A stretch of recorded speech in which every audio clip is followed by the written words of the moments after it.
السلام علیکم۔ جب خلیفہ سلیمان بن عبد الملک نے حضرت عمر بن عبدالعزیز رحمہ اللہ کو ولی عہد بنایا، یہ واقعہ تاریخ طبری، تاریخ ابن کثیر اور طبقات ابن سعد میں مفصلاً مذکور ہے۔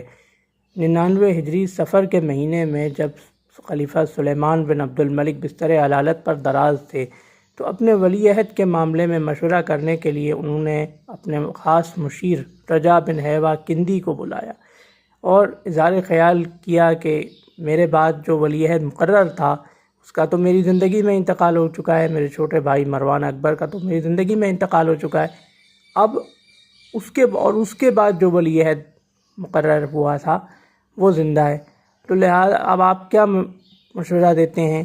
تو انہوں نے کہا کہ آپ غور کیجئے۔ تو سلیمان نے کہا میں اپنے بیٹے ایوب کو اگر ولی عہد بنا دوں۔ انہوں نے کہا ایوب بہت چھوٹے ہیں اور تجربہ کار نہیں ہیں، بہت نابالغ ہیں، لہذا آپ ذرا احتیاط کیجئے۔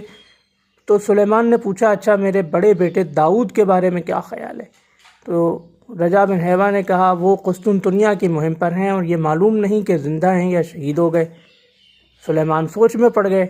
انہوں نے پھر رجا بن حیوہ ہی سے کہا کہ آپ ہی کوئی نام بتائیے پھر۔ رجا بن حیوہ نے کہا نہیں، میں تو نام نہیں بتا سکتا، آپ بتائیے نام، میں اس پر غور کرتا ہوں۔ چنانچہ سلیمان نے کچھ دیر سوچنے کے بعد پوچھا کہ اچھا عمر بن عبدالعزیز کے بارے میں کیا خیال ہے؟ وہ میرے چچا کے بیٹے بھی ہیں، بہنوئی بھی ہیں، تو اور راست باز اور متقی انسان ہیں، ان کے بارے میں کیا خیال ہے؟ تو رجا بن حیوہ نے کہا ہاں عمر بن عبدالعزیز تو ہر لحاظ سے موزوں ہیں۔ تو سلیمان نے کہا موزوں تو ہیں، ان کو تو میں اپنے بعد ولی عہد کیے دیتا ہوں، لیکن میں چونکہ اپنے بھائیوں کے مزاج سے بھی بخوبی واقف ہوں، لہذا کوشش یہ کروں گا کہ عمر بن عبدالعزیز کے بعد یزید بن عبد الملک جو پہلے سے ولی عہد مقرر ہیں، وہ ان کو عمر بن عبدالعزیز کے بعد کیے دیتا ہوں، اور اس کو خط میں لکھ کے سر بمہر کیے دیتا ہوں، وہ آپ کو دے دیتا ہوں۔ میری وفات کے بعد آپ اس کا اعلان کریں، اس سے پہلے آپ بیعت لے لیں، لیکن جانشین کا اعلان میری وفات کے بعد کریں۔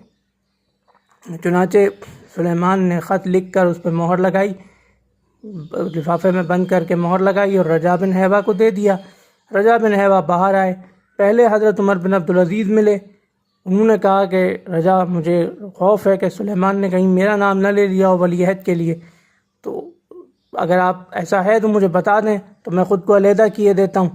تو رجا نے کہا نہیں، امیر المومنین اس کو خفیہ رکھنا چاہتے ہیں۔ پھر تھوڑی دیر کے بعد ہشام ملے، سلیمان کے چھوٹے بھائی۔ انہوں نے کہا کہ مجھے اندیشہ ہے کہ امیر المومنین نے مجھے علیحدہ نہ کر دیا ہو، یعنی میرے بارے میں کوئی فیصلہ نہ کیا ہو، تو آپ اگر ایسا ہے تو مجھے بتا دیں تو میں اپنے لیے کوئی انتظام کروں۔ تو رجا بن حیوہ نے کہا نہیں، امیر المومنین اس کو خفیہ رکھنا چاہتے ہیں۔ تو جب خلیفہ سلیمان کا انتقال ہو گیا، پہلے تو بیعت لی گئی، اور سلیمان کے حکم کے مطابق یہ کہا گیا کہ پہلے بیعت کرو پھر نام ظاہر کیا جائے گا۔ ہشام نے ضد کی کہ نہیں، پہلے نام بتاؤ ورنہ ہم بیعت نہیں کریں گے۔ تو رجا نے بھی دھمکی دی کہ اگر تم ایسے بیعت نہیں کرو گے تو تمہیں قتل کر دیا جائے گا۔ بالآخر چاروں ناچار سب نے اس بند لفافے پر ہی بیعت کر لی۔ بیعت کرنے کے بعد لفافہ کھولا گیا اور خط پڑھ کر سنایا گیا، جس میں حضرت عمر بن عبدالعزیز رحمہ اللہ اور ان کے بعد یزید بن عبد الملک کی تقرری کا پروانہ تھا۔ تو جو لوگ ظاہر ہے کہ عبد الملک کی اولاد یہ سوچتی تھی کہ سلیمان کے بعد انہی میں سے کوئی ولی عہد بنے گا، عمر بن عبدالعزیز رحمہ اللہ کا نام سن کر ان کو مایوسی ہوئی، لیکن پھر بعد میں یزید بن عبد الملک کا نام دیکھ کر کافیوں کو اطمینان ہو گیا کہ چلو ان کے بعد ہی صحیح، لیکن عبد الملک کی اولاد میں سے خلیفہ بہرحال بنے گا۔ لیکن حضرت عمر بن عبدالعزیز رحمہ اللہ نے خود ہی پھر ایک تقریر کے ذریعے خود کو علیحدہ قرار دینا چاہا کہ بھئی آپ لوگوں کی مرضی کے بغیر مجھے خلیفہ بنایا گیا ہے، لہذا میں خود کو اس بیعت سے علیحدہ کرتا ہوں۔ لیکن لوگوں نے کہا نہیں، ہمیں آپ کی بیعت کی بے شک اطلاع نہیں تھی، لیکن ہمیں اعتراض بھی کوئی نہیں ہے، ہمیں بہت خوشی محسوس ہوئی آپ کا نام بطور خلیفہ دیکھ کر۔ چنانچہ حضرت عمر بن عبدالعزیز رحمہ اللہ نے خلافت کو قبول کیا۔